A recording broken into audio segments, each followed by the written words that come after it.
thank you all for this wonderful webinar, this wonderful program, and also very thankful to keep Venezuela on the map, because I think it's, of course, we're not in the front line now, we're not the front tier of global conflicts or struggle against empire, but nevertheless, we're still there and we're still holding the line, especially in a very strange moment in our country and the region in general.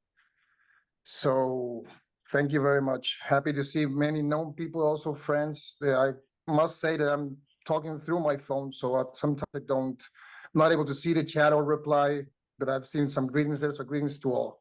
Anyway, I'll just jump into our current subject. I decided that the proper thing, and I guess that also that's why it's organized this way, I decided to give us, at least from my perspective, a view from the ground, in the sense of how things are being lived right now and how are being perceived, and what's our relationship in general to this pre-electoral environment so far.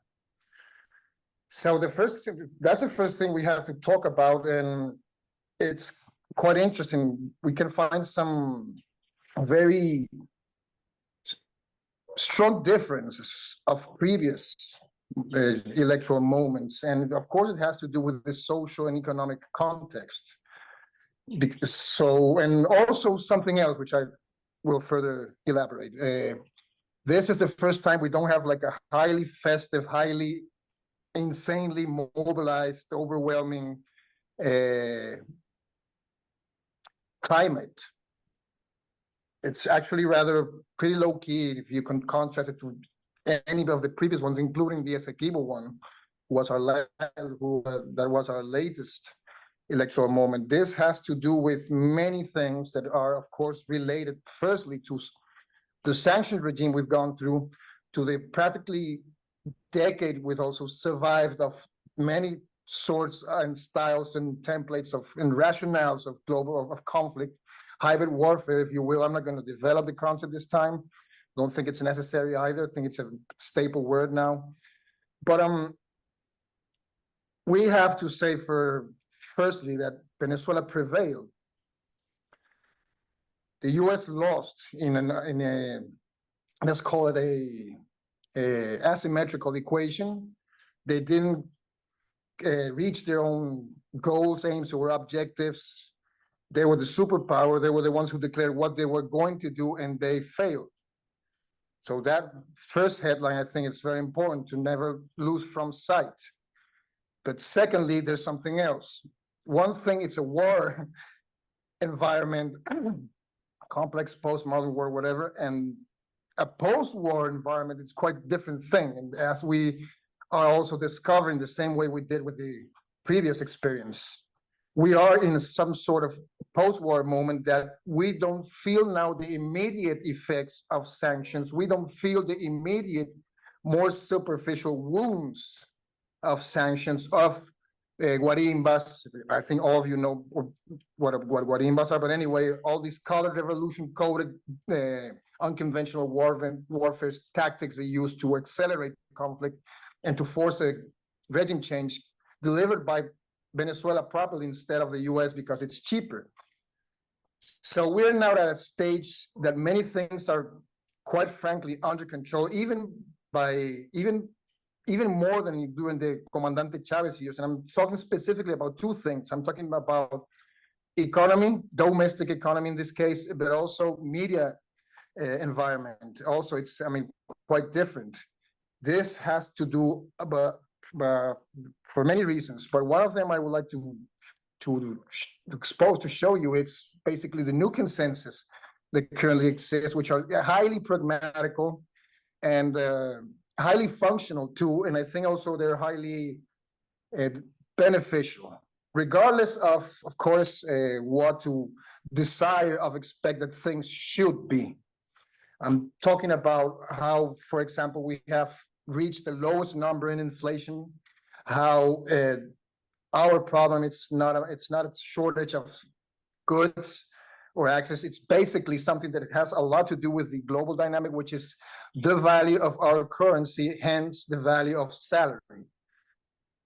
And of course, something else that we have to also address, which is a series of distortions of phenomenon of even social malaise, if you want, that are actually completely related to the current context, especially if the government has relied on a quite interesting strategy that work very close to the private sector, a private sector that historically has been part of the engines of conspiracy, but currently they realize how much they've lost with sanctions.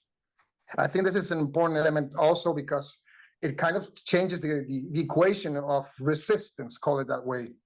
Of course, it also brings another series of contradictions that for a Venezuelan that has seen all this going on, I think they are just not that important. Still, there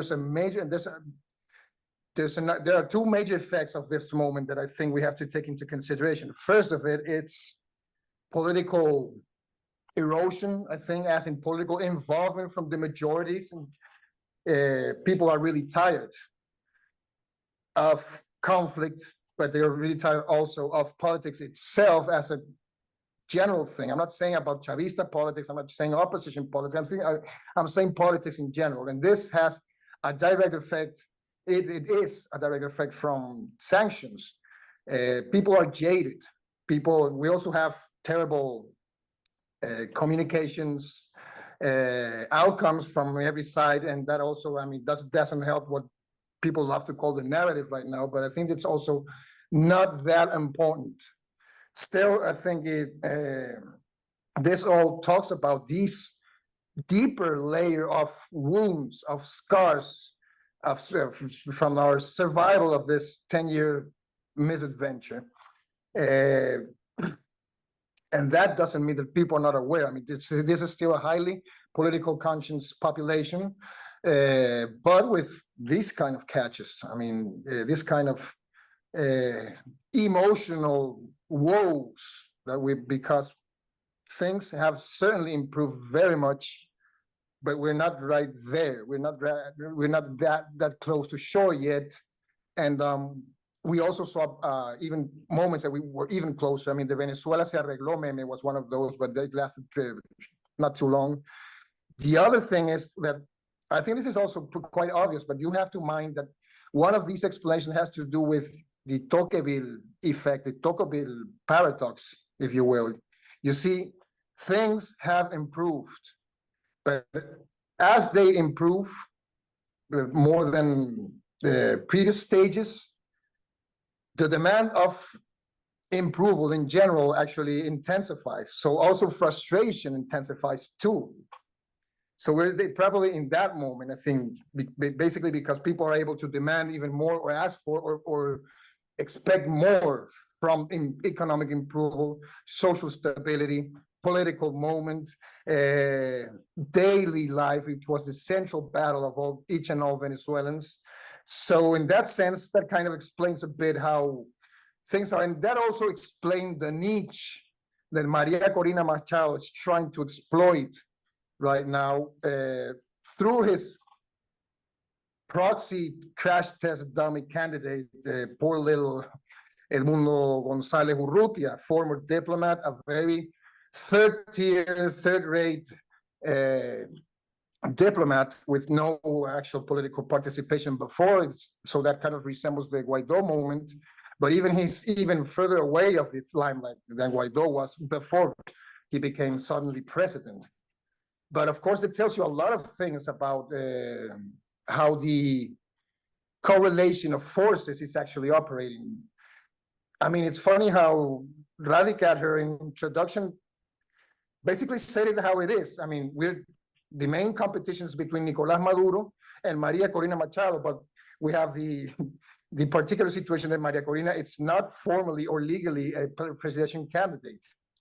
That would be his proxy, which is, it's pretty cynical if you think for a moment, because we're talking about an old man, a non-charismatic old man, a tired one, and inexperienced politic-wise, that it's actually not a threat to Maria Corina. I could think about at least a dozen other possible formula compañeros or compañeras here that could have even be more effective electorally speaking, but of course they would become a threat because they actually demonstrate, regardless of how they do have a mind of their own. And there's another thing which is also a particular element of context here, which is another consensus, another national consensus that's related to actually the opposition itself. We usually address them as the opposition since plural, because that's actually the case. There are other 9 candidates, which most of them also share another thing, at least at some level. They consider, and regardless of how hypocritical they could be, they consider sanctions a real problem, an unfair problem, and an excessive problem, and that's not going to solve anything, that actually from their point of view thwarts any possibility of actually doing politics, because this is a pattern that hasn't changed. It always grinds down to this: as one person that's going to have the full backing of the many psychotic, schizophrenic versions of the U.S. of U.S. empire in this case, in power circles, in economic circles, in political circles. Never one interlocutor. We're talking about several all the time. So we're not talking to one person. So we don't know who we're talking about when we talk about, but sometimes, of course, you have like the basic guy that asks is the president of the U.S. or is someone representing some circle of capital interest in Venezuela. The other thing about the elections, you're going to have, because of things how they are, it's going to be a pretty systemic vote one more time, but with a particular element also. This also has a particularity, which is, I think it's more global than local, which is this extreme social engineering, step by step, block by block, street by street, that the media battle has become. And I'm being quite ironical about it because I think it has been quite shady from every side, but anyway. But it doesn't rule out the hysterical ways of electioneering that's going on here. And I know it's not a Venezuelan thing. Actually, like many other things, Venezuela has finally globalized not in the good sense of the word. And this is another symptom of this. So that's also it's quite particular to how the usual Venezuelan electoral spirit is. The other thing, which of course I'm going to rely on our other friends on the panel to talk about, but I still can't take them out of them. It's, for example, how geopolitical this is. It has always been. There has always been a heavily relationship, interdependence with the geopolitical RRII aspect, of course, but this time, of course, for obvious reason that I don't need to elaborate either. It's very present in a very strong way, and also with a twist, a very important one, of course, which is these paradigms that are currently the paradigms, civilizational, if you will, paradigms of the moment. And think about, of course, the two basic, more resounding junctures globally, which of course are Gaza and Ukraine. And actually how all these candidates, including ours, relate to this kind of things, because we're talking about now a moment, there is no more a discussion about if you support or don't support genocide, and make a political model out of genocide in order that if you're able to cope and accept what's going on in Gaza the way it is going on, it's going to be able to work somewhere else afterwards. The Gaza model, like some commentator wrote back in a few days ago, a very smart one. I'm talking about Tariq Siri Lamar in this case. And at the same time, yeah, it kind of seems Manichaean to establish it this way, but it is. Because if it's Manichaean, we're talking about life, death, we're talking about good, bad, we're talking about in a very basic dichotomy of things. If you reduce it to these complexities, which is also a very strange contradiction to say, but I think it also has to do with that. The other thing, and probably I could finish here in order to take advantage of time, It's, well, what are the things that are emerging from this? We are usually accustomed to walk towards darkness in an open sense. I'm not talking in the moral sense or philosophical one. I'm just talking about the unknown. And Venezuela has always had like the fatalistical sense of just have to go through there. And I think that is going to be the case once we're over, once the hysteric of the campaign are over. I mean, think about, for example, the polls and how aggressive and this has also been. You can find like the one you prefer to follow, but probably most of them are just wrong, as it has happened in the past, besides 2 or 3 agencies. But this tells you also about what kind of things, with all this in mind, is going to be what's going to emerge afterwards. I, for one, think that it's going to be another Chavista victory. I don't think it's going to be a big difference one. I'm always, when they ask me what do I think about what's coming next, I'm always say I'm more concerned about July the 29th than I am from July the 28th for several reasons. So, which are also quite obvious, I think, and also, I mean, we're also pretty much aware of what they are. So, but it also demands an inner question, even from how people outside of Venezuela and inside of Venezuela approach what's going to be the Bolivarian revolution's next stage after a quarter of a century. And I might say, call out first that many fetishes, I could say, or many desires that are usually part of a Weltanschauung could be a bit compromised this time, but that doesn't mean that the meanings that are going to emerge after another failed regime change attempt among several regime change failed attempts globally, it's creating this void, this vacuum it's going to give. So finally, I don't think we're the only ones that are going to walk into the dark after July 28th. Thank you very much, everyone. I'm Michael Hudson. I'm appearing here for the International Manifesto group. If you like this video and ones like it, please subscribe. For more information, go to the address on the screen.